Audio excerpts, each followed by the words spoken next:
Bom dia a todos os ouvintes, bom dia a todos os participantes do programa Filosofia, Ciência e Moral da Web Rádio Estação da Luz. Estamos aqui em mais um dia, mais uma manhã de quarta-feira, 8 horas da manhã, para que a gente possa tratar sobre um assunto que iniciamos na semana passada, sobre a reencarnação no Brasil. Aliás, a reencarnação. Na semana passada, nós tratamos sobre a reencarnação no Livro dos Espíritos, e neste programa de hoje, neste programa que está especialíssimo, nós vamos tratar sobre a reencarnação no Brasil. Nós vamos dar uma abordagem mais científica ao estudo da reencarnação. Então, sejam muito bem-vindos todos os ouvintes da Web Rádio Estação da Luz, a rádio que emana paz diretamente de Natal para todo o planeta Terra. Sejam muito bem-vindos os espectadores, os telespectadores que vão nos assistir ao vivo a partir de agora pelo Facebook. Nós estamos aqui, a turma da Casa de Caridade Chico Xavier, eu, Alexandre Santos, o nosso irmão Mário Sérgio, nossa irmã Cristina Albuquerque, nosso irmão Paulo Rocha e nosso irmão Leopoldo José. Estamos aqui na equipe de hoje para tratar sobre a reencarnação no Brasil.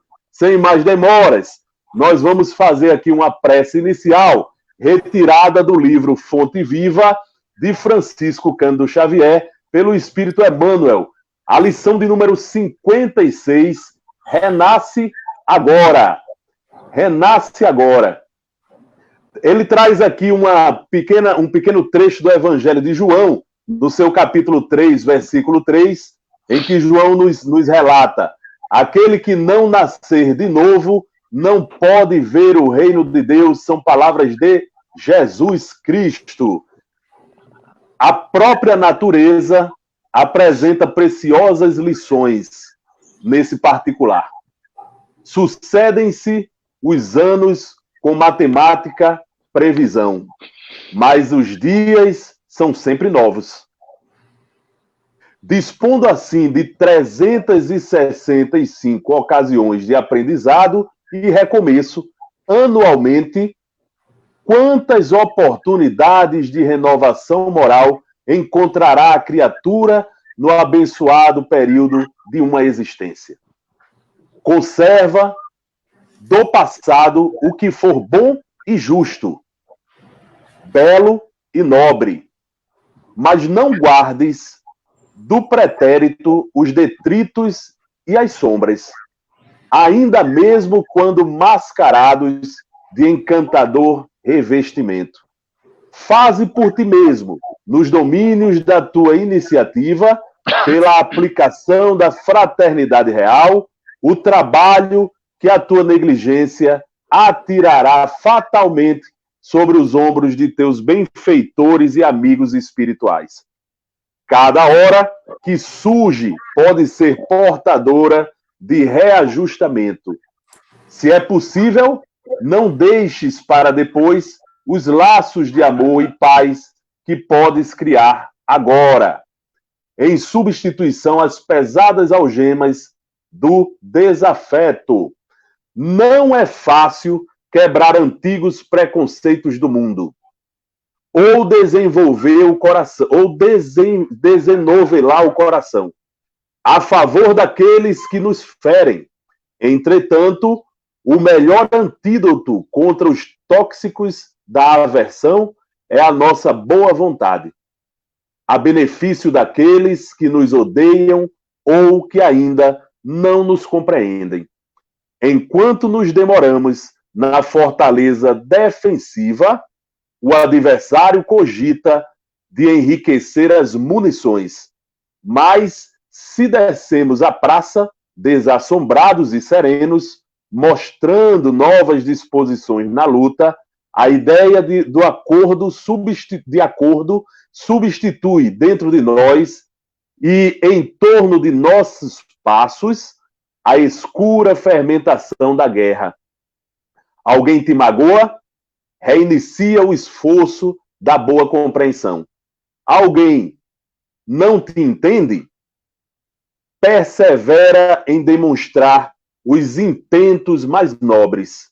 Deixa-te reviver cada dia na corrente cristalina e incessante do bem. Não ouvides a assertiva do mestre. Aquele que não nascer de novo não pode ver o reino de Deus.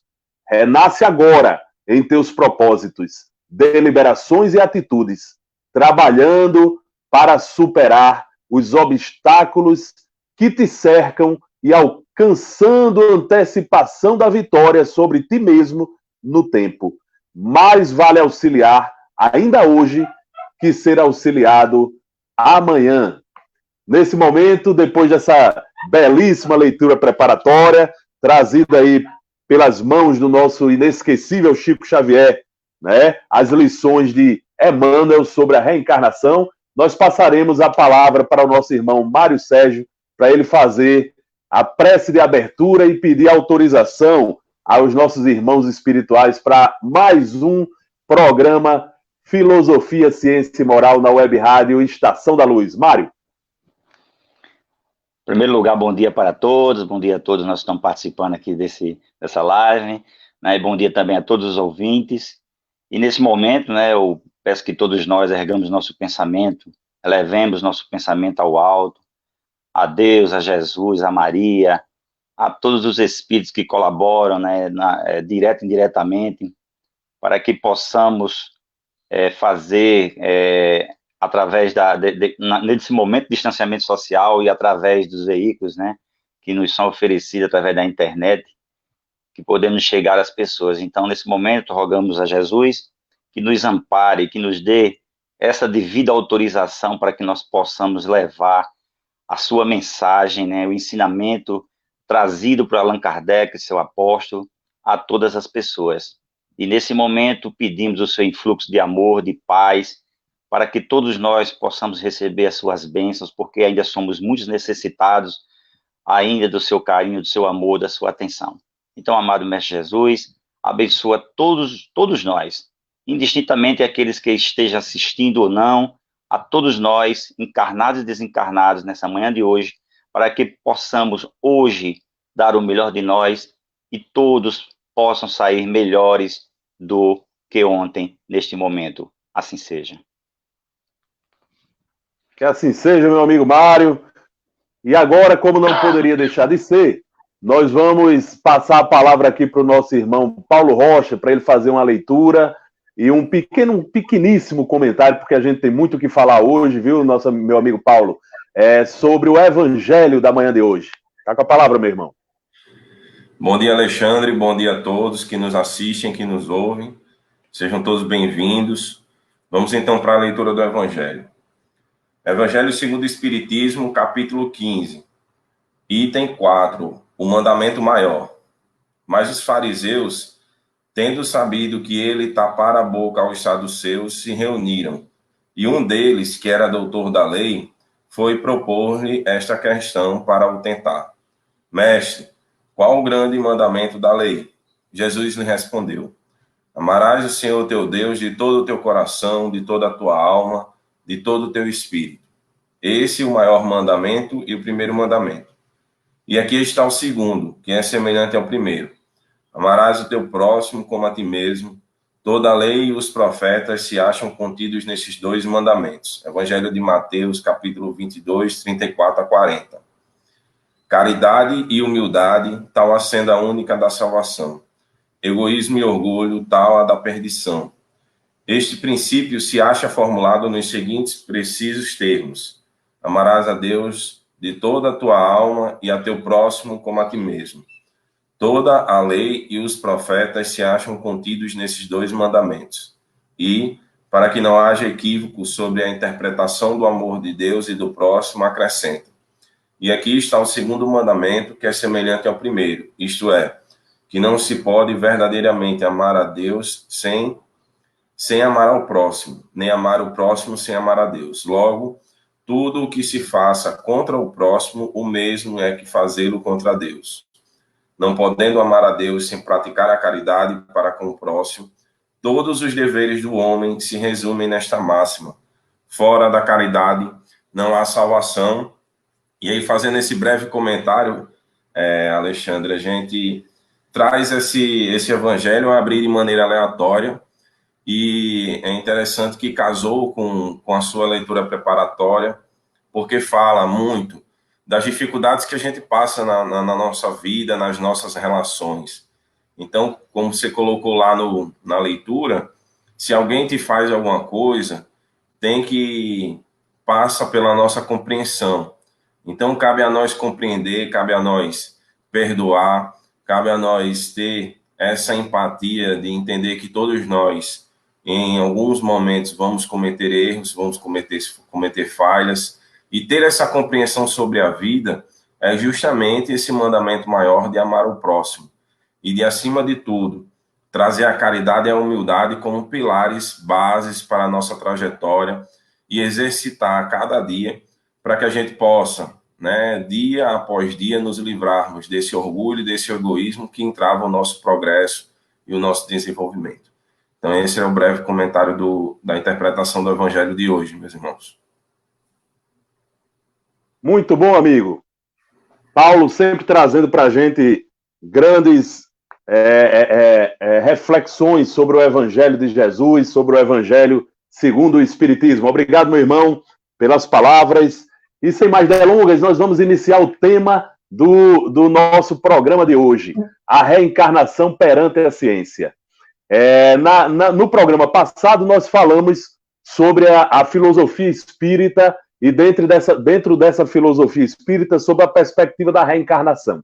Então, nós vimos que a reencarnação é uma assertiva filosófica trazida pela doutrina dos espíritos e que, na verdade, não tem nada de exclusivismo aí do espiritismo falar sobre reencarnação.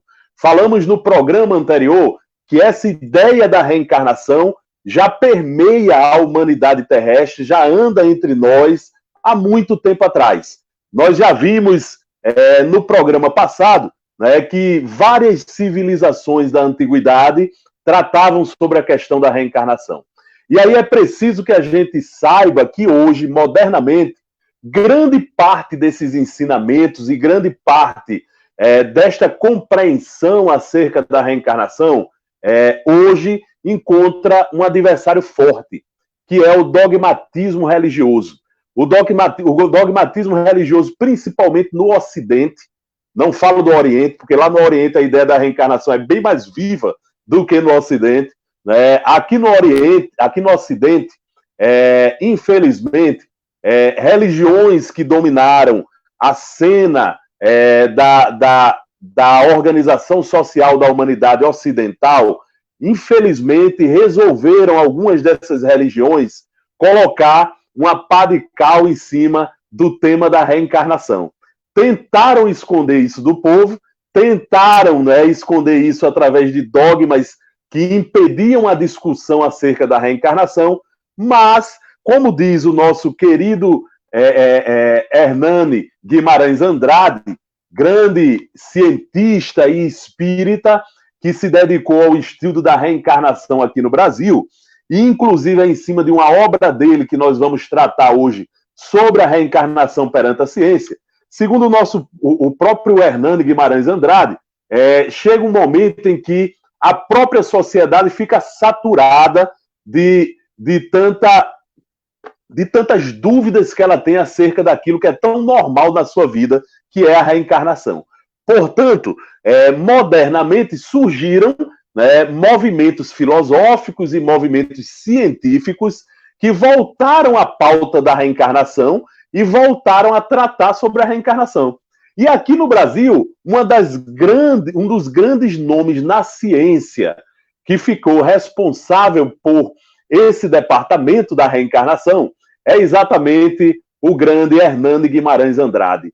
Então, lembrar, né, da reencarnação perante a ciência no Brasil é lembrar dessa figura tão importante para o movimento espírita, tão importante para o movimento científico aqui do Brasil, da parapsicologia, né, que foi o doutor Hernani Guimarães Andrade. Lembrando que o doutor Hernani, ele criou, inclusive, um instituto, o Instituto Brasileiro de Pesquisas psicobiofísicas.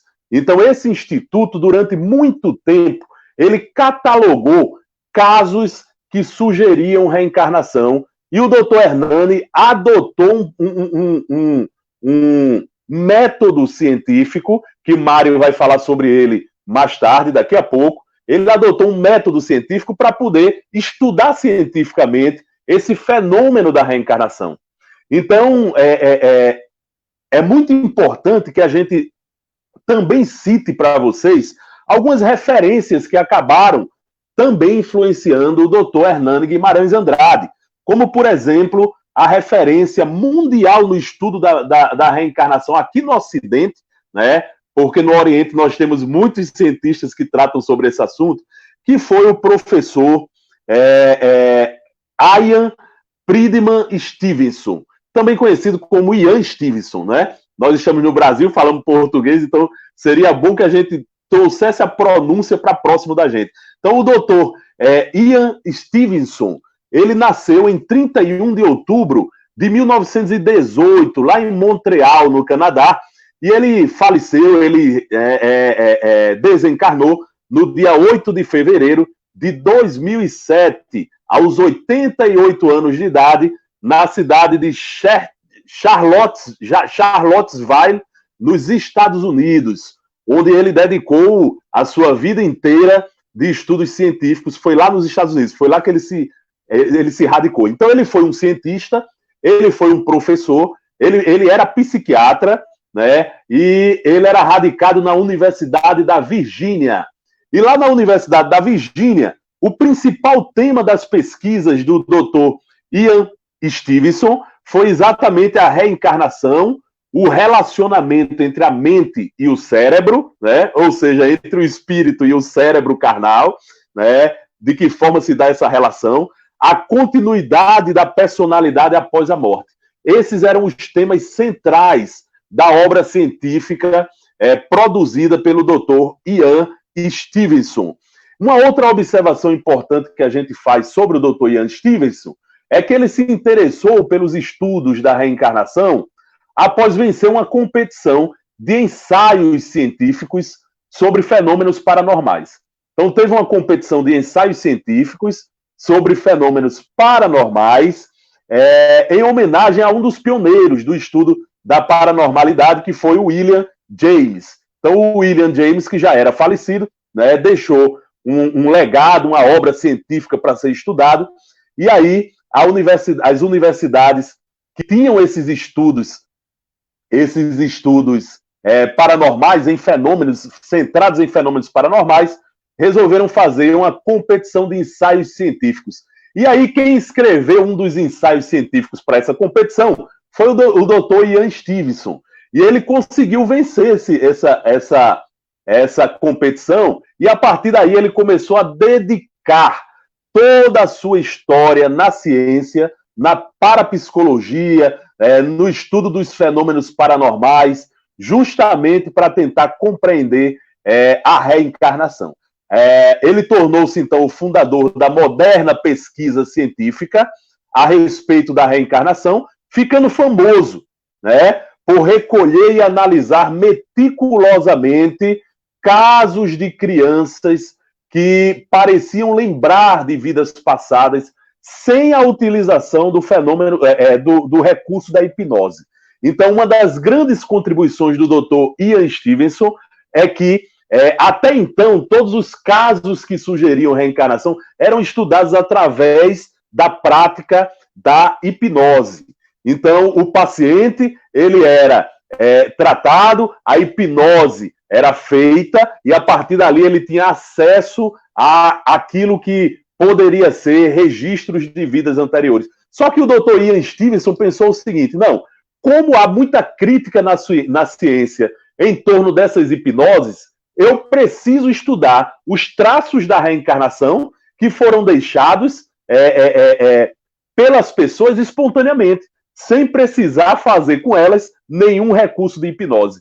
E foi aí que o Dr. Ian Stevenson começou a analisar muitos casos que chegavam até ele, que sugeriam reencarnação e que eram casos espontâneos de crianças até os 7 anos de idade, que iam espontaneamente falando daquilo que lembravam do que poderia ser uma vida anterior. E é aí que começa o estudo moderno da ciência em torno da reencarnação. Eu vou passar aqui a palavra para o nosso irmão Mário, para Mário poder nos falar a respeito da pesquisa científica moderna sobre a reencarnação e dos casos resolvidos e não resolvidos que chegavam até o Instituto Brasileiro de Pesquisas Psicobiofísicas. Mário, você está com a palavra, meu irmão. Ok. Você já fez esse excelente prelúdio aí em relação à reencarnação, e eu gostaria de acrescentar mais, porque diante esse vazio da existência em que as pessoas e toda a humanidade sente, né? Então, as doutrinas dogmáticas que sempre travaram, né, esse conhecimento sublime que é a reencarnação, esse fato incontestável, né?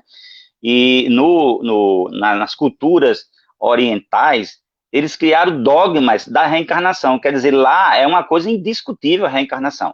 Inclusive na Judéia, né, eles também, muitos grupos, apesar de que o próprio judaísmo também deu uma travada na questão da reencarnação, porque a reencarnação estava associado à questão do renascimento, eles entendiam isso, devido o idioma hebraico ser um idioma muito curto, né, e dependia muito até do jeito em que se falava a expressão, e eles entendiam a questão do renascimento lá como reencarnação, e eles segundo o Severino Celestino, em algumas escolásticas lá, eles não discutem mais.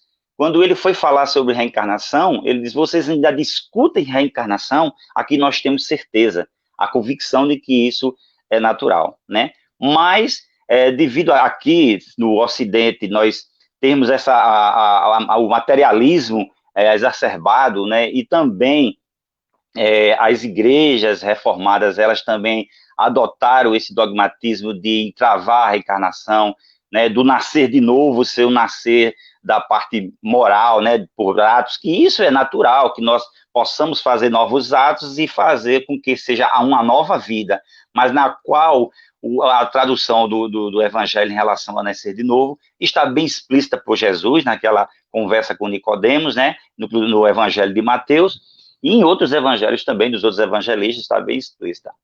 Quanto à pesquisa de Hernando Guimarães, né, o Instituto Brasileiro de Pesquisas Psicofísicas, né, que é esse instituto, ele fez a metodologia usando a genética, né, ele usou o método da genética, e nós sabemos que não só o nosso historial individual, mas o historial social da humanidade está gravado nos nossos cromossomos, interessante isso, né? E ele se utilizou também dessa parte, não mais porque poderia, bem como o Alexandre falou, a questão da hipnose, a questão da regressão, né, de vidas, podia se constatar isso, claro, mas para uma metodologia científica era necessário instrumentos científicos para que se comprovasse essa. Então foi o que o Dr. Hernani usou, né, teve as suas bases.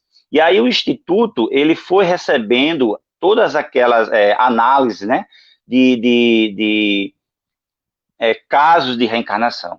E aí ele determinou, ele fez uma nomenclatura dos casos não resolvidos. O que são os casos não resolvidos? Eram aqueles depoimentos que não tinham componentes e elementos que pudessem dar uma base maior, que pudesse fornecer, né, para os pesquisadores uma reencarnação nítida, um ponto onde se pudesse pegar aquilo ali e comprovar pelos fatos. Quer dizer, detalhes daqueles relatos aonde não tinha certos fundamentos, mas não havia uma comprovação dos fatos. Como o Alexandre também falou anteriormente, esses são os casos não resolvidos. Agora, os casos resolvidos, eles vinham mais de crianças.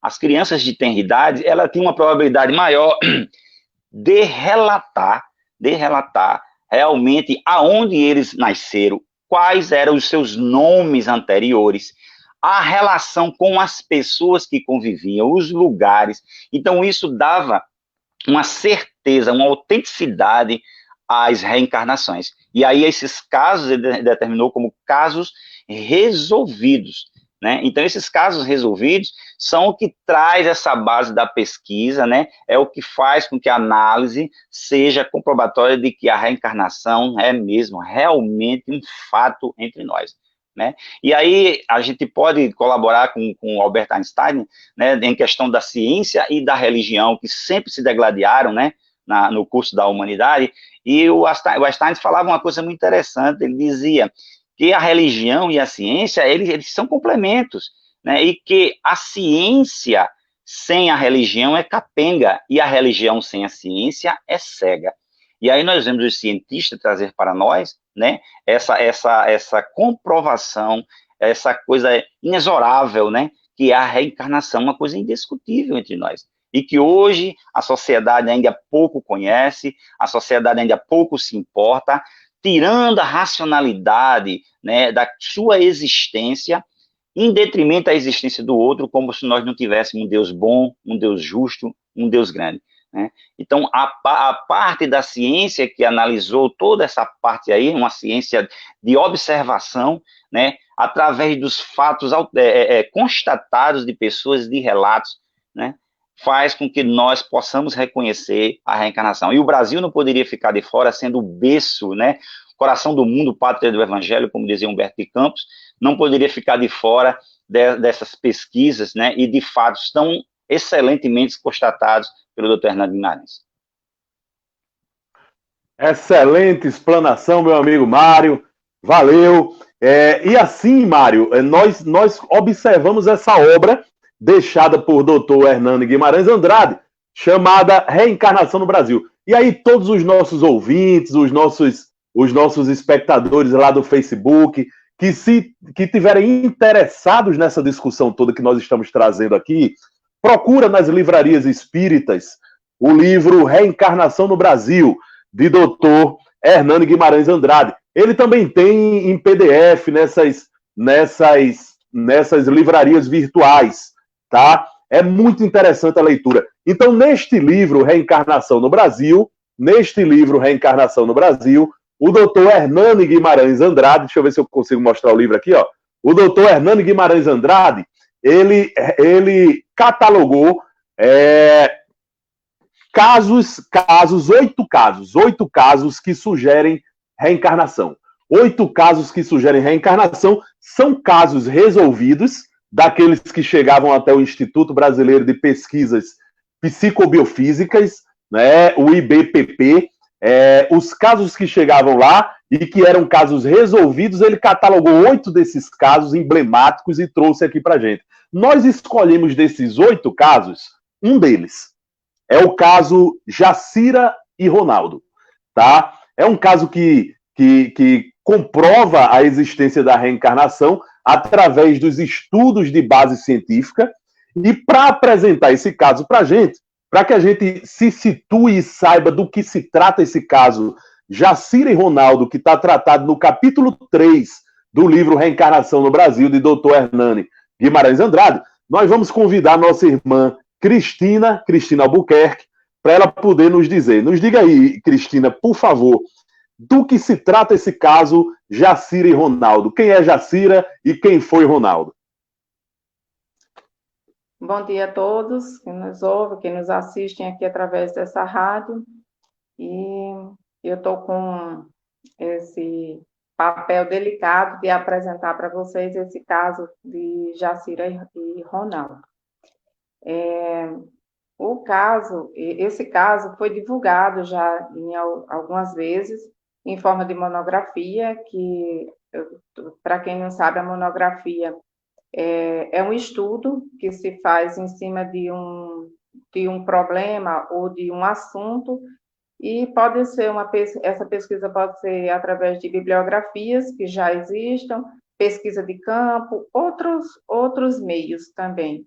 E com isso se formata tipo um pequeno livro, que no mínimo tem 50 páginas com relação a esse assunto estudado. Então, esse caso de Jacira foi também divulgado em forma de monografia. Mas o que nós vamos relatar aqui, o que eu vou relatar, nesse caso, é fruto das investigações acerca das recordações, né, e do comportamento manifestados por uma garotinha, desde a sua idade aproximada de 1 ano. Aqui ela está apresentada com o nome de Jacira, porque os nomes reais não são divulgados, a pedido da própria família, né? Então, vamos falar de Jacira. Jacira nasceu em 31 de outubro de 1956, quer dizer, assim, bem próximo, bem contemporâneo nosso, e mais fácil de se comprovar os fatos, né? Os fatos, as pessoas com quem ela conviveu, como as coisas aconteceram. Então, inclusive, ela nasceu em 56, eu nasci 9 anos depois, né? É bem próximo, assim, da gente conseguir comprovar esses fatos. Então, ela nasceu no interior de São Paulo. Como eu já falei, os nomes dos personagens e os locais exatamente onde aconteceram são mudados a pedido da família, e porque os seus parentes temem ser alguma represália ou ser molestados por curiosos indesejados, porque nesse caso aconteceu o suicídio da personalidade anterior, que hoje é Jacira. Então, isso contribui ainda mais para que os familiares assim tenham esse cuidado com isso. E como já falou Alexandre e Mário, o Instituto de Pesquisa Psicobiofísicas, ele mantém em seus arquivos todos os documentos que podem comprovar esse caso, no caso de alguém ainda ter alguma dúvida e querer saber mais alguma coisa. E esses arquivos se compõem de fitas gravadas, depoimentos e testemunhas, fotografias e muitos outros detalhes que, ao longo do programa de hoje, vocês vão conseguir compreender bem direitinho. Como o Mário falou, é um caso do tipo resolvido, né, porque se conseguiu comprovar e falar com as pessoas que conviveram com Jacira, e como aconteceu. Vou contar para vocês como aconteceu isso. Em 1971, na cidade de Curitiba, no Paraná, uma senhora por nome de Isaura Leite relatou conhecer uma história de reencarnação. E essa Isaura tinha um irmão, e o irmão dela conhecia a família de Jacira, né, que é a paciente que é tratada nessa história. E a família de Jacira morava em Penápolis, interior de São Paulo. Naquele mesmo ano, no dia 26 de setembro de 71, foi feito o primeiro contato com o pai de Jacira, que se chamava, que aqui vamos chamar ele de Joaquim Noberto. Foi feito o primeiro contato gravado do pai da paciente por um correspondente, quer dizer, foi feito um contato lá em São Paulo, de Curitiba para São Paulo, através de uma outra pessoa. E essa pessoa chamava-se Joaquim Noberto e morava próximo. Então, o depoimento se tornou animador, né? Todo mundo se interessou pela história e achou que vale a pena pesquisar sobre isso. Mas o Instituto, devido a uma série de imprevistos, situações, passaram-se quase 2 anos sem que fosse possível pesquisar o caso, tratar do caso. Somente 2 anos depois, quase 2 anos, foi possível entrar em contato com o senhor Antônio, que no caso era o pai da paciente nessa encarnação, solicitando por carta uma entrevista pessoal e a data ele escolheria. Ele respondeu prontamente, aceitando, mas fez uma observação, colocou que gostaria de falar, de relatar que a Jacira, atualmente, ela não tinha conhecimento do caso, ela não sabia, ela não falava sobre isso, então, queria ter esse cuidado. Além do que se tratava de a personalidade anterior, que foi Ronaldo, que era tio de Jacira, né? Ele cometeu suicídio. Então, era uma situação bem delicada para uma meninazinha pequena ainda, falar sobre isso. Pelo que Ele era irmão da mãe dela, né, Cristina? Ele era irmão da mãe dela, né? Exato. No caso, tio de Jacira, né? Então, o pai de Jacira, senhor Munhoz, contou que a paciente tivera recordações logo na sua primeira infância, mas no período da adolescência, depois da adolescência, esses fatos eles foram esquecidos, então ela não tinha muita recordação no momento. Mas isso também, como a Alexandre pode falar depois, é comum quando acontece, quando as crianças têm essas memórias muito cedo, assim, com relação às suas vidas passadas. No passar do tempo, quando elas crescem, algumas esquecem, outras permanecem com a memória, mas na maioria eles esquecem quando estão mais adultos. Então, mas até esse momento, não era possível entender, assim, quando se entrou em contato com eles, o motivo pelo qual os pais queriam manter segredo. Posteriormente, foi que se tomou conhecimento que a personalidade anterior tinha cometido suicídio. Então, devido a recomendações rigorosas dos espíritos orientadores, eles aconselhavam o sigilo, pois havia a possibilidade, ninguém pode garantir, mas sempre existe uma possibilidade, de que Jacira se viesse saber do ocorrido, como aconteceu, os detalhes todos, ela viesse a cometer suicídio também quando atingisse a mesma idade em que faleceu a personalidade anterior, o Ronaldo. Então, em 17 de agosto de 1973, aconteceu a primeira visita à família de Jacira, na sua residência. Naquela ocasião, foi conversado, né, com os pais e colhido diversas informações sobre o caso. E esses depoimentos, essas conversas, todas foram gravadas. Após conversar bastante, ganhar a confiança dos familiares, foi possível também convencer, que fosse revelado a ela, falado para ela, o motivo das visitas que estavam acontecendo e sobre o que eles tratavam. A paciente mostrou-se agradavelmente surpresa de saber que existia esse pensamento, que eles supunham que ela teria sido a reencarnação, teria não, ela seria a reencarnação do seu falecido tio Ronaldo, e disse que, embora seus pais evitassem falar sobre o assunto, ela recebia com prazer a informação e aceitava colaborar com qualquer coisa que ela pudesse lembrar. Mas deixou claro de que não se recordava muito dos fatos da sua vida passada. E porque já se passava de muitos anos, né, de 56 a 73, então ela já tinha passado da fase adolescente, já era quase uma adulta. Então, como relata o estudo, diz que Jacira era uma adolescente muito bonita, de um aspecto sadio e esportivo, bem-humorada, educada, comunicativa, uma menina comum, né, para a situação.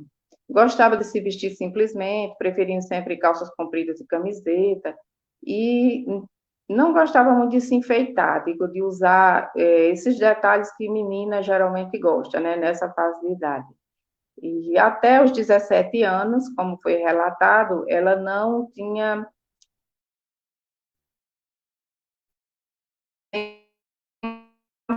namorado ainda e não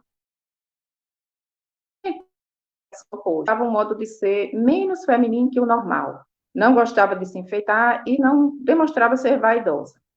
Numa segunda visita, que foi feita em 1974, quer dizer, 9 meses depois da primeira visita, ela já contou para eles, né, conversando que tinha um namorado.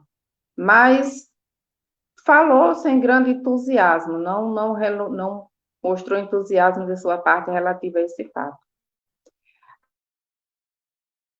Jacira era uma família de classe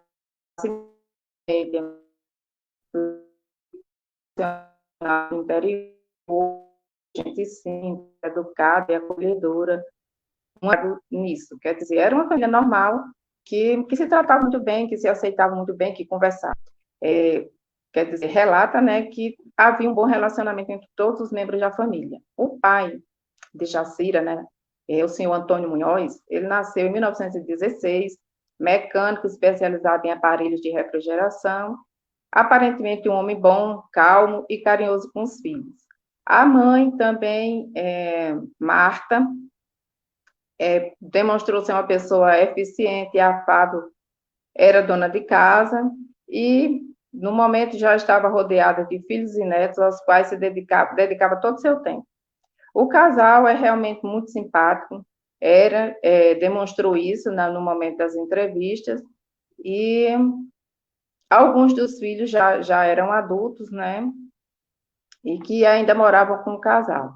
Então, a maior parte das informações foram fornecidas pelos pais, devido ao cuidado que eles tinham com esse assunto, sempre que tiveram que esconder da filha acontecimentos ligados à personalidade anterior, observando o conselho da espiritualidade, no caso da menina Bia Saber.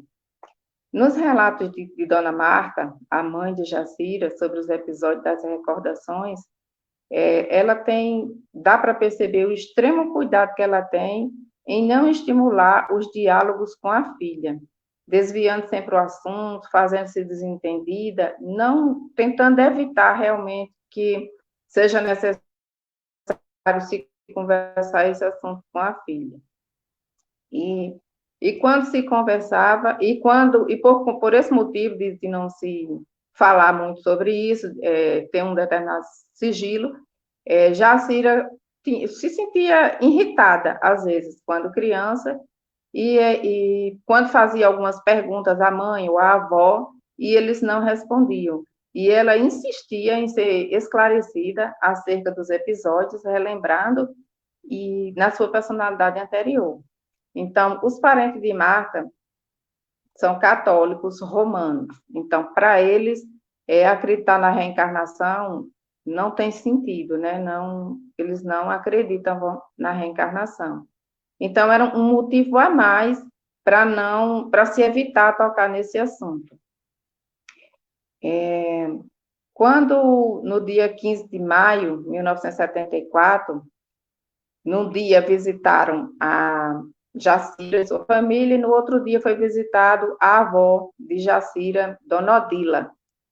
Ela residia na cidade de Lins, e quando comentado sobre esse assunto de reencarnação, ela desconversou, assim, como se não se ignorasse o fato. Devido à sua forma religiosa, então não houve muitos. E foram ouvidas também outras testemunhas que conviveram com a situação, inclusive a senhora Angelina Botassi, que era a médium nas comunicações do espírito de Ronaldo, que quando aconteciam as sessões espíritas, então o Ronaldo, que tinha sido o tio de Jacira, falava através da médium senhora Angelina. A senhora Antônia também da Silva, o senhor Hélio, que presidia as sessões, e a senhora Marta, que era esposa do senhor Hélio. Então, de todos esses foi colhido entrevistas e gravadas. Todas essas pessoas falavam principalmente dos episódios relativos às sessões mediúnicas, que era o que eles tiveram maior contato com o espírito de Ronaldo. Infelizmente, não puderam fornecer maiores detalhes referentes às passagens da primeira infância de Jacira. Os cuidados para que o caso não extravasasse além do âmbito familiar restrito aos pais da paciente. Então, foi encontrado as mesmas dificuldades com relação aos irmãos da paciente, que também pouco sabiam da história, exatamente porque os pais evitavam de conversar. Na infância de Jacira, eram ainda muito jovens, né, já que ela era a filha mais velha. O que eles sabiam era apenas informações fragmentadas contadas pelos pais. Entretanto, os depoimentos do senhor Hélio e de sua esposa, que ele era o dirigente das sessões, são importantes e merecem atenção. Apesar de estar esquecido de muitos detalhes, pelo tempo que já se passava, o senhor Ronaldo, o senhor Hélio falou do espírito, né, de Ronaldo antes de reencarnar. Referindo-se à identidade do comunicante, o senhor Hélio declarou: assim que o espírito se comunicou pela primeira vez com eles, nós sabíamos tratar-se do irmão da esposa do Munhoz, que estava dando a comunicação. Era o espírito do irmão dela que havia se suicidado. E a comunicação era de tal maneira dirigida à esposa do Munhoz que nós imediatamente sentimos a emoção do espírito falando com carinho à irmã e também agradecendo as preces que se faziam em benefício dele. Então, se tornou muito evidente para eles, na sessão espírita, quando o espírito se comunicou. Eles tinham certeza que era o Ronaldo, o irmão da mãe de Jacira.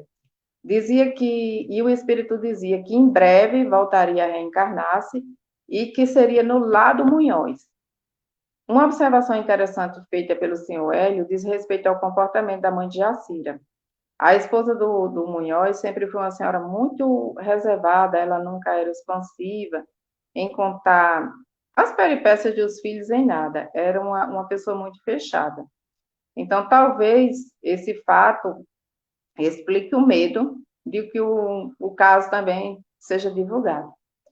Mas, ao falar do comportamento da paciente na infância, o senhor Hélio e sua esposa afirmaram que ela tinha atitudes e modos de ser que lembravam o menino, o Ronaldo, antes, quando era o Ronaldo, né?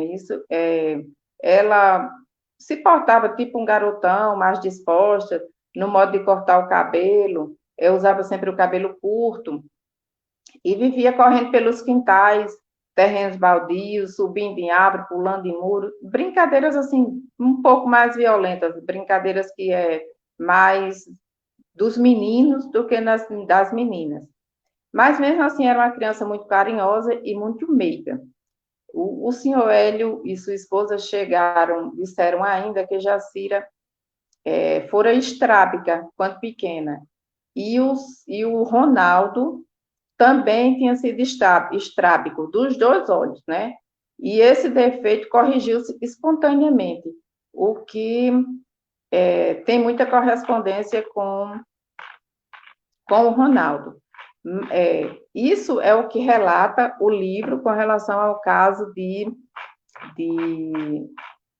Jacira e Ronaldo, né? Que ela demonstrava todos esses sintomas. E quando conversava com a avó, com a mãe, fazia alguns questionamentos que os nossos colegas aí vão relatar muito bem, esmiuçar isso. O caso é esse, mas eles vão esmiuçar bem direitinho, vocês vão compreender. Então, eu passo a palavra agora para Alexandre e ele vai dar seguimento. Obrigado, minha irmã. Conforme a nossa irmã Cristina já observou aí para gente, o caso é bem interessante, né? Trata-se de uma menina que nasceu, chamada Jacira, que tinha lembranças de ter sido na vida anterior o tio dela, que tinha morrido de suicídio, tinha se suicidado. Né? O tio dela é chamado Ronaldo, por isso que o caso é o caso Jacira Ronaldo, porque Jacira era a reencarnação do tio Ronaldo, irmão da mãe dele. Então lembre, e vocês observem que pelo relato da nossa irmã Cristina, o espírito, antes de reencarnar, ele se comunicou em uma casa espírita. Por que isso foi possível? Primeiro, o pai de Jacira era espírita.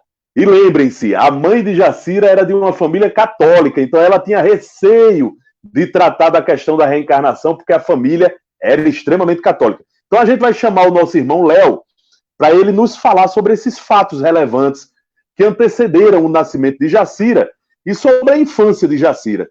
Léo, nos fale um pouco mais sobre esses fatos que antecederam o nascimento e sobre a infância de Jacira. Leopoldo. Relevantes? Já convido os irmãos a lerem esta obra, não só este caso, como todos os casos.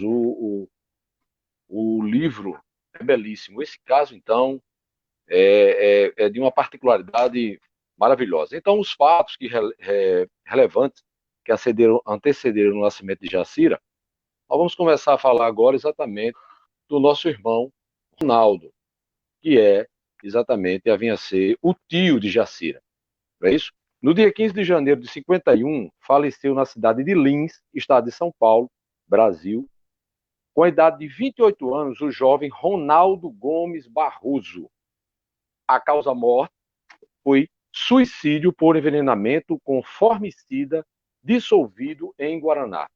Formicida, meus irmãos, para que os irmãos ainda tenham conhecimento, formicida é um veneno usado, aplicado nos meios rurais para matar formigas. Vamos lá. Ronaldo era filho de senhor João Gomes Barroso e dona Odila A. Barroso. Ele tinha 9 irmãos e um deles, seu irmão gêmeo, e tinha o nome de Romildo. Ronaldo tinha este irmão que era gêmeo com ele, chamado Romildo, ok? Então, dona Marta, né, ela era a irmã mais velha e era casada com o senhor Antônio Bunhóis, e ela foi uma das pessoas responsáveis por toda a criação. Uma família muito grande, ela deu todo o apoio, todo o conhecimento, né, financeiro também, né, ajudou muito na criação, foi muito importante para isso acontecer. E como foi esse fato que Ronaldo veio a chegar a esse ato do suicídio, né? Ronaldo, ele não revelou a ninguém, até o presente momento, ele não sabia que Ronaldo não tinha revelado a ninguém essa sua vontade, né? Vamos dizer, de suicídio, de expressar um suicídio. Ele apenas disse para uma menina, Juraci o nome dela, ela era uma criança criada por uma irmã, não é? E ela era uma sua sobrinha, na verdade, de criação, e ela foi a única pessoa a saber que Ronaldo, dias antes, chegou e revelou para ela que tinha, né, que ia se suicidar, ok? Então, e alertou a Juraci que não falasse isso para ninguém, e até num tom infantil disse a ela, se ela revelasse isso para alguém, ele não falaria mais com ela. Então, Dona Marta morava em Penápolis, né? Ela morava em Penápolis, é uma cidade próxima da cidade de Lins. Ronaldo achava em visita a sua irmã. E ele se despediu numa noite da sexta-feira, 13 de janeiro de 51, dizendo que iria para Lins. Né? Isso, na verdade, ele chegou em Lins um outro dia depois, não chegou no mesmo dia. Né? Ele saiu no dia 13 e ele só veio chegar em Lins no dia 15. Então, como foi que aconteceu isso? Ele chegou em casa, ele recolheu-se ao leito e, após ter se levantado e dirigido ao banheiro, onde preparou o veneno, entrou no seu quarto e, daí a instante, gritou por socorro depois de haver ingerido o formicida, manifestando contorções e ânsias dolorosas, expirou assistido pela mãe e alguns parentes. Então, meus irmãos, continuando a história, passaram-se, claro, né, dias, anos depois, Dona Marta ficou extremamente abalada com a morte de Ronaldo, por ser um irmão muito querido. Ela tinha um apreço por ele muito grande. E aí ela ficou tendo lembranças, sonhos com Ronaldo. Já foi dito aqui, ela é de origem católica, o seu esposo já era espírita, ela estava iniciando na doutrina, e ela passou a ter constantes sonhos com Ronaldo, o seu irmão.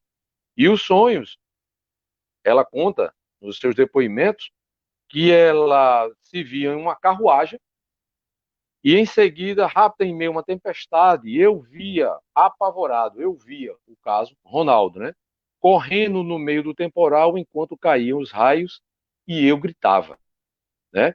Ela contou isso para o seu esposo, e o seu esposo, claro, em tratar de socorrê-la, né, esclarecer esse fato, já que ele tinha o conhecimento da doutrina, levou ela para o centro, para lá fazer umas orações, para se ela acalmar, né? E também, claro, em matéria de orações, levar o consolo ao nosso irmão Ronaldo, né, que cometera esse ato contra sua própria vida. Então, meu querido, aqui relata um caso que ele disse que quando ela levou a senhora Marta para o centro e começaram a fazer umas orações para o Ronaldo, não é isso? Então, a dona Angelina, muito bem colocada aí pela nossa irmã Cristina, ela era a principal médium. E o que foi que aconteceu? Dona Angelina foi tomada pelo espírito de Ronaldo, que estava desesperado. Disse que não sabia o que havia feito e que só após muito tempo ficou sabendo por quê. Aí está o motivo, que ele foi levado ao suicídio. Foi por um obsessor e só depois de algum tempo ele foi libertado. Isso ele já contando a experiência pós-morte, evidentemente, né? E ele agora, ele queria voltar. Era da sua vontade, ele se reconhecia como suicida, ele tinha consciência que suicidou-se, que passou por esse ato, e ele agora queria voltar. E ele disse, através do médico da dona Angelina, né, o principal médico da casa, que ele voltaria a esta família, mas voltaria na família de Dona Marta. Entendido? Então, ele expressa isso no centro, muito bem, deixa isso muito claro, e voltaria, mas voltaria através. Agora, como filho de Dona Marta, filha, né, de Dona Marta, na verdade, que depois ela vinha saber que não era um menino, mas sim uma menina, de nome Jacira. E aí, o esposo de Dona Marta, seu Ronaldo Munhoz, ele entrou em conflito exatamente com isso, porque ele chegou a levantar o questionamento com ela no caminho para casa, e que a senhora Marta, ela tinha entendido mal. O espírito que estava se comunicando estava pedindo ajuda, mas em preces, de uma outra forma, e não falando da reencarnação. Mas aí que está a história. Dona Marta entendeu mais do que ninguém que era exatamente ela o meio em que Ronaldo viria agora para cumprir a sua missão, uma outra missão. Ok? E aí... Léo, oi, meu amigo Léo. Pode falar. Hoje, excepcionalmente, o nosso programa ele vai ultrapassar as 1 hora, tá? Nós vamos ter tempo normalmente para tratar sobre esse assunto todinho que a gente está se referindo aqui. Eu queria só dar uma pausazinha agora, que está excelente o relato que você está fazendo. Eu queria dar uma pausazinha agora, porque nós temos perguntas no ar. E aí nós vamos responder um pouquinho essas perguntas e depois a gente volta. Quais os motivos do suicídio de Ronaldo e por que reencarnou tão rápido? É o que diz Lívia das Rocas. Então, Lívia das Rocas faz essa pergunta. Eu acredito que o amigo Léo já fez a leitura aí, né? Ele se matou tomando formicida, né? O motivo foi uma obsessão, ele estava sofrendo uma obsessão muito pesada e o obsessor, por um momento, conseguiu ter o controle e fazer com que o irmão realizasse esse ato impensado, né? Tanto que ele volta depois, nessa sessão. Imagine que coisa interessante. O pai de Jacira era espírita, a mãe era católica, né? O pai querendo trazer alívio para a mãe, que estava sonhando com o irmão que tinha se matado, que era Ronaldo, né? Ela sonhava que ela vinha numa carruagem e ele estava no meio de uma tempestade e ele gritava por socorro e ela passava na carruagem. O sonho dela era sempre o mesmo. E aquilo trazia para ela angústia. E ela dividia essa angústia com o marido, né? E o marido disse, não, então vamos ali na casa espírita. Vamos lá no centro, porque lá, né, ela iria receber os passos, ela iria receber receber o evangelho e tal. Então, o que ele queria era isso. Só que, subitamente, a médium, a principal médium daquele centro espírita, tomou-se do espírito, aliás, o espírito de Ronaldo tomou, né, a mediunidade da médium e se comunicou. E naquele momento ele disse que revelou porque se matou, naquele momento ele disse que queria voltar, né? Então naquele momento ele deixava clara a intenção dele de voltar, né? E aí a pergunta da colega é muito interessante, né? Por que ele renasceu tão rápido? Notem que essa história toda acabou sendo relatada ao doutor Hernani Guimarães Andrade e acabou sendo estudada pelo Instituto Brasileiro de Pesquisas Psicobiofísicas. Ou seja, nada acontece por acaso. Esse caso de reencarnação também era um caso que deveria surgir na humanidade a fim de ser estudado, né? Essa era a vontade de Deus também para aquelas pessoas. Então, essa reencarnação, note que ficou tudo muito bem relatado, né? É por isso que eu escolhi esse caso aqui, dentre os 8 casos, para a gente começar a tratar sobre a reencarnação perante a ciência, porque ele traz muitos detalhes importantes. Primeiro, o espírito que se suicidou se comunica numa casa espírita e fala que vai reencarnar, e diz que vai reencarnar na família da irmã dele, ou seja, na família do cunhado. Ele diz claramente, eu vou renascer, mas na família de Munhoz, ou seja, na família do cunhado dele, na família da minha irmã, eu vou ser filho dela, né? De outra feita, ele praticamente revelou que iria renascer de novo como filho dela, que na realidade não era filho, era filha, né? Mas pode continuar, Léo, que tá muito bom, viu? Ok, meu irmão, obrigado pela participação das irmãs e dos muitos que estão aí enviando suas perguntas. Então, meu irmão, vamos dar continuidade. E criou-se exatamente isso. Dona Marta, ela compreendeu que o irmão dela, o Ronaldo, já viria a reencarnar. Passando disso aí, meus irmãos, houve várias. Por isso que eu peço que os irmãos leiam este caso, porque é muito rico em detalhes e o tempo é muito curto. Houve várias ainda, muitas reuniões. Aqui o livro relata de 3, né? Mas houve, claro, com certeza, muito mais. Houve outras reuniões em que houve conversas, né? Houve o próprio irmão chegou, a dona Marta chega a essas reuniões e o guia, né, de Dona Angelina, o guia principal de Dona Angelina, dito aqui por ela, chamada Irmã Cristina. A irmã, ela foi a orientadora. Ela começou a falar exatamente como isso ia acontecer, né? Por que isso ia acontecer. Bastante interessante. E aí ela disse que afirmou que o irmão Ronaldo, né, já viria como uma menina, né? Ela veria. Por quê? Porque ela disse que o irmão Ronaldo, nessa vida passada, ele teria feito um mau uso, não é, da sua vinda como homem. E ele teria agora que vir como mulher. Então estava aí definido o local onde ele iria reencarnar e a situação que ele viria agora como mulher. Então, passado isso, e aí começou aquela desconfiança, né, do casal.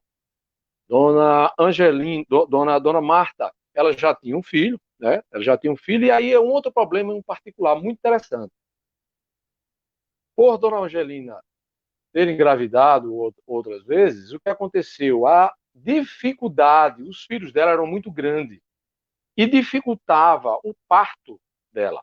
O médico aconselhou ela a não ter mais filhos, né?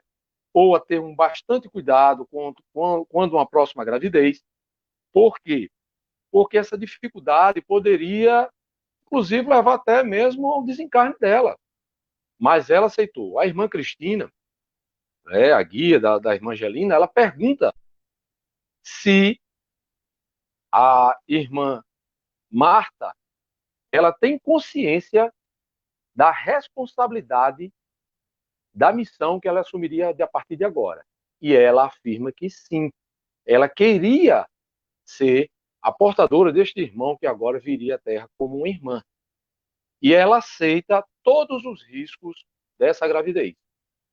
E um detalhe interessante, que no seu último filho, Dona Marta fez uma ligadura de trompas. Possivelmente, ela não deveria mais engravidar. Né? Isso é o que diz a ciência, não é isso?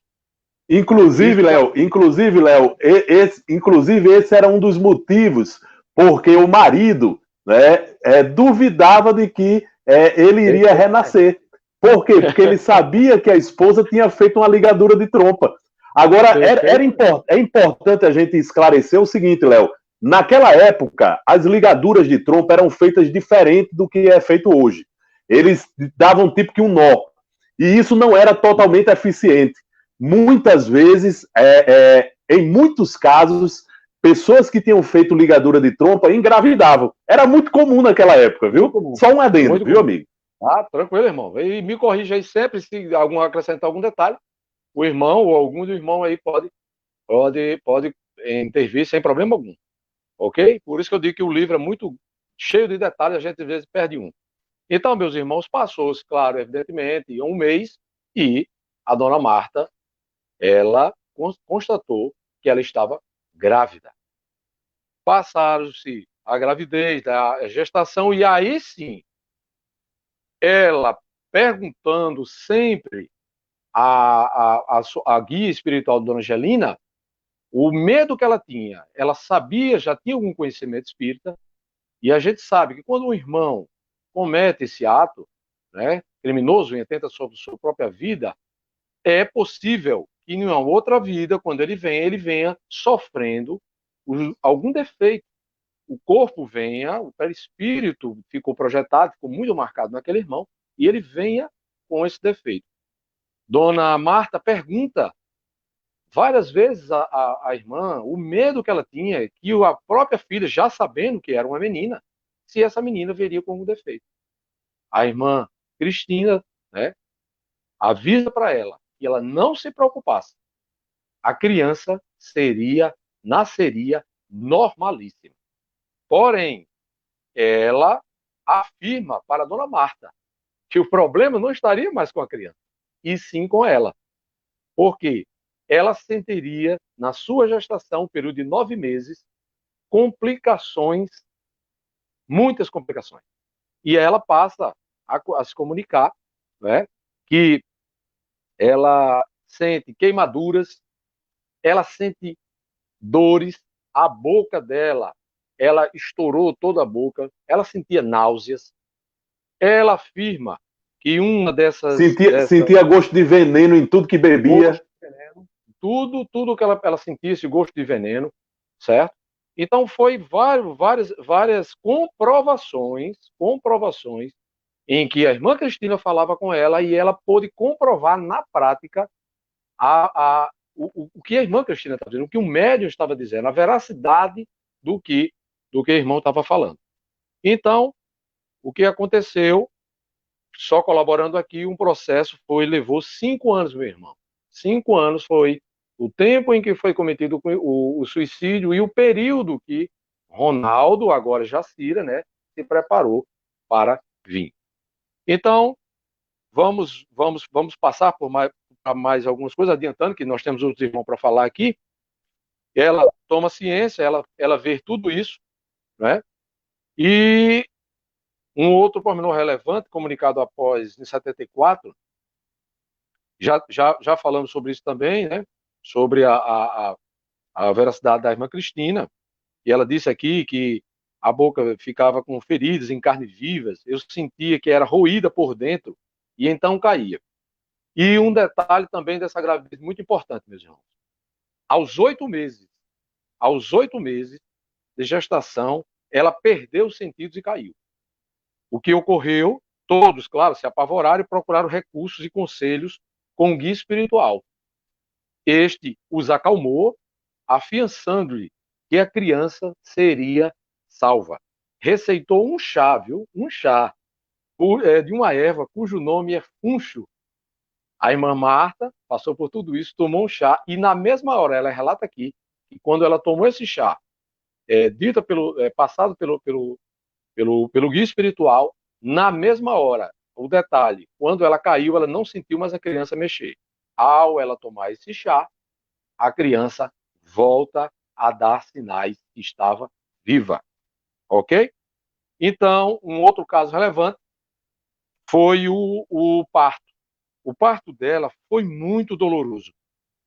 Ela começou em trabalho de parto às 9 horas da noite e ela só foi nascer, a criança, com o nome já Jacira, no outro dia, a 1 hora da tarde. Vejam o trabalho, a dificuldade que ela teve que enfrentar. Tudo isso, né, para poder vir ao mundo Jacira, que agora a gente passa a falar. Certo? Então, falando aqui agora... E a infância de Jacira, meu amigo? E a infância dela? O que é que tem de relevante? Sim, e só um detalhe. O médium, a médium assistiu o parto da senhora Marta. Todo o parto foi assistido. Foi comprovado, claro, evidentemente, que era uma menina e a menina nasceu perfeita. Perfeita. Lembrando, Léo, que naquela época, viu, Léo? Lembrando que naquela época era muito. Não se sabia o sexo da criança antes do nascimento. Só se sabia o sexo da criança depois que ela nascia. Né? Tanto que o pai e a mãe, às vezes, compravam roupa de uma cor, né? Vamos comprar roupa azul, pensando que era um menino. Aí nascia uma menina. Né? Aí tinha que trocar as roupas pelas roupazinhas rosas, se lembra dessa época? Então, era essa época em que, ou seja, no centro espírita foi dito que Ronaldo nasceria como filho de Marta, mas não seria mais menino, seria uma menina. Então ficou aquela dúvida. Os pais ficaram na dúvida durante os 9 meses. Será que é verdade mesmo isso? Será que as informações são verdadeiras? E nasceu realmente uma menina. Uma menina. O nome Jacira... Enorme, né? Porque nasceu com 5 quilos. Com 5 quilos. Um bebê de 5 quilos é um bebê enorme. Enorme. Resultado da história, que ao nascer, a dona Marta, ela fala aqui no relato que ao nascer, todos aqueles sintomas de queimação, de boca que estourava, aquilo passou, como por encanto.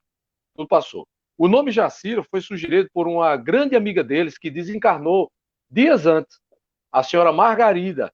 Foi ela que pediu, ela foi intuída para que se colocasse o nome Jacira. Vamos lá agora para a infância de Jacira. A infância de Jacira, quando decorreu sem incidentes, foi notado, como muito bem relatado aqui pela irmã Cristina, a irmã Jacira, hoje já Jacira, nasceu com o estrabismo dos 2 olhos, que poucos meses depois volta ao normal. Lembrando, o irmão Ronaldo também tinha estrabismo nos 2 olhos. Coincidência ou não? Então, ela se revelou uma criança precoce. Vamos lá aos detalhes. Aos 9 meses, aprendeu a andar, viu? Aos 10 meses, já pronunciava algumas frases. Aos 11 meses, começou a fazer as primeiras referências à sua encarnação anterior, inquirindo a mãe acerca de dualidade do seu relacionamento familiar. Nessas ocasiões, mostrava estranheza quando ao seu novo parentesco com os tios, que foram irmãos de Ronaldo, como a sua própria avó e a dona Marta. Então, veja, meu filho, precocemente, como essa criança já se comportava. Né? Ela não se reconhecia. Ela perguntava, como ela dizia, você é minha irmã, como é que agora você é minha mãe? Né? E aquela minha outra mãe, que mora em Lins, como é que agora ela é minha avó? E era minha mãe antes. Quer dizer, tudo isso, ela perguntava a dona Marta, que era sua irmã, foi sua irmã na época, e agora recebia ela como filha. E ela não entendia.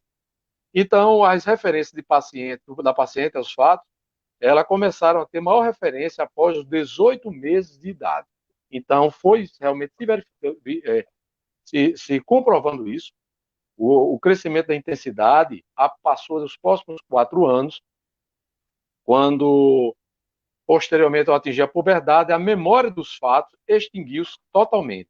restando apenas certos reflexos e características de comportamentos.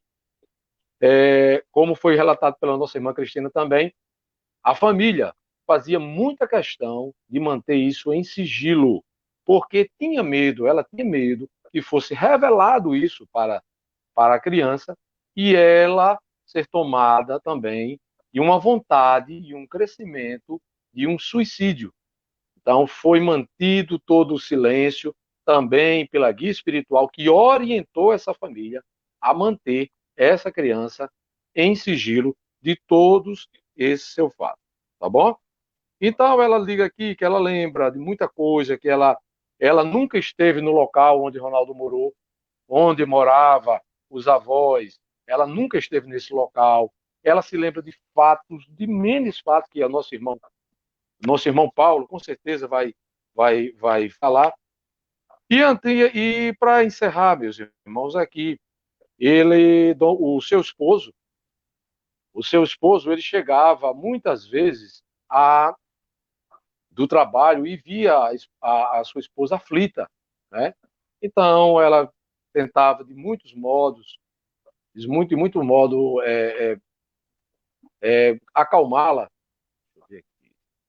Estão me ouvindo? Sim. Estão me ouvindo? Tá certo. Estamos, aqui, estamos. Desapareceu aqui a tela na minha frente, mas graças a Deus vocês estão ouvindo. Bom, meu irmão, então, para encerrar aqui, além dos acidentes da passagem do Ronaldo passar a sua meninice, Jacira recorda-se das ocorrências que deveriam ter marcado mais na lembrança da personalidade. E aqui, o irmão Paulo depois poderá falar isso com maior propriedade, fala-se de um fato muito relevante e que ficou muito marcado.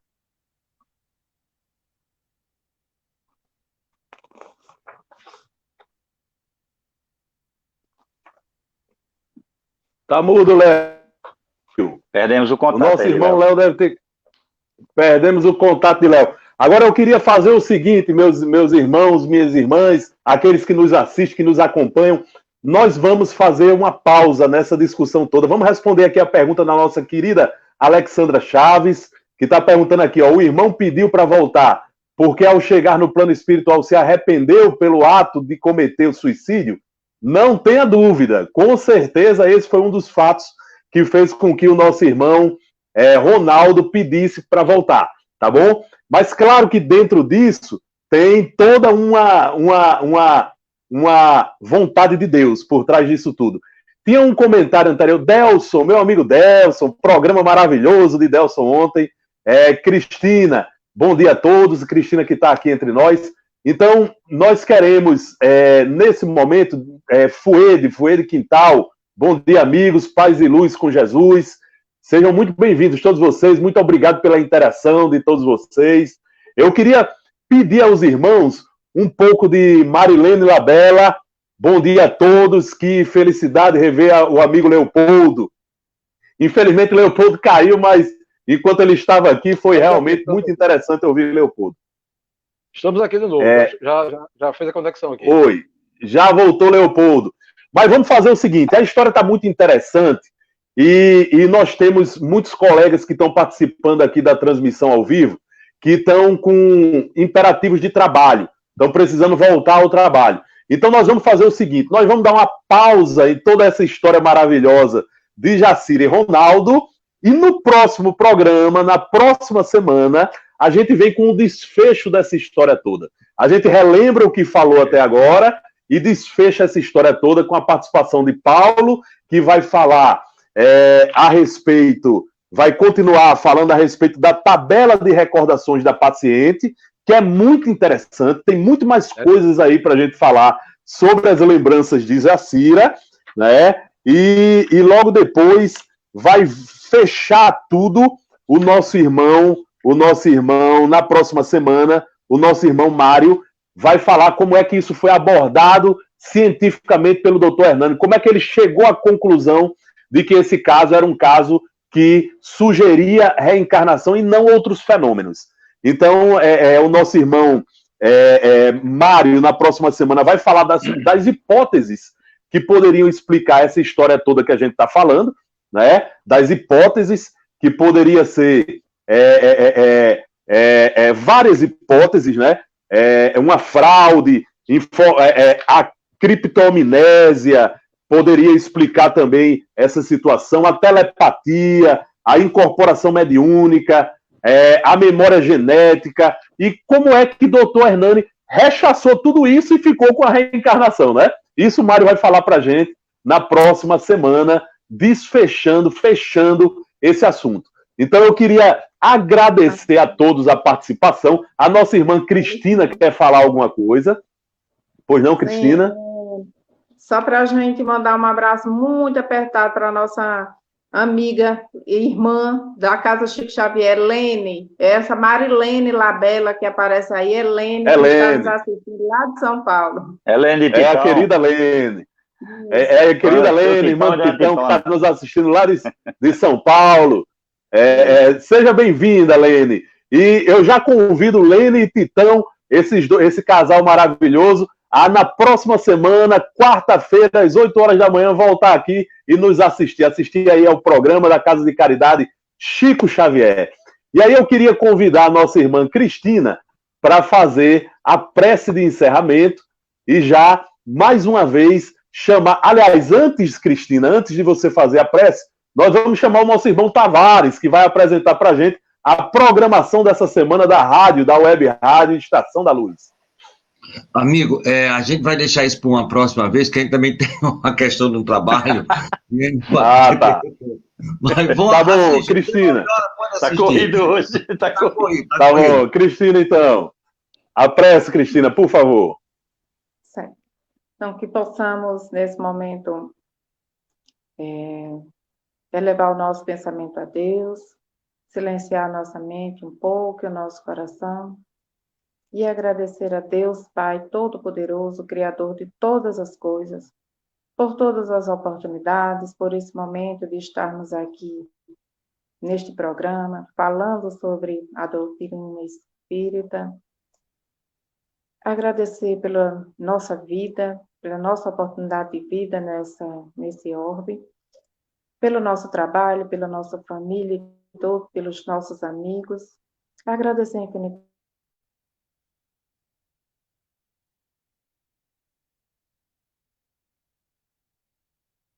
Infelizmente, a nossa irmã também teve problema técnico, mas a prece dela foi muito bem entendida por todos nós. Agradecer a Deus por toda a oportunidade que tivemos hoje e agradecer a audiência de todos vocês. Muito obrigado por tudo, por nos assistir aqui ao programa Filosofia, Ciência e Moral. E na próxima quarta, às 8 horas da manhã, nós nos reencontraremos aqui novamente. Tchau, bom dia a todos, boa semana a todos e até a próxima. Até a próxima, se Deus quiser.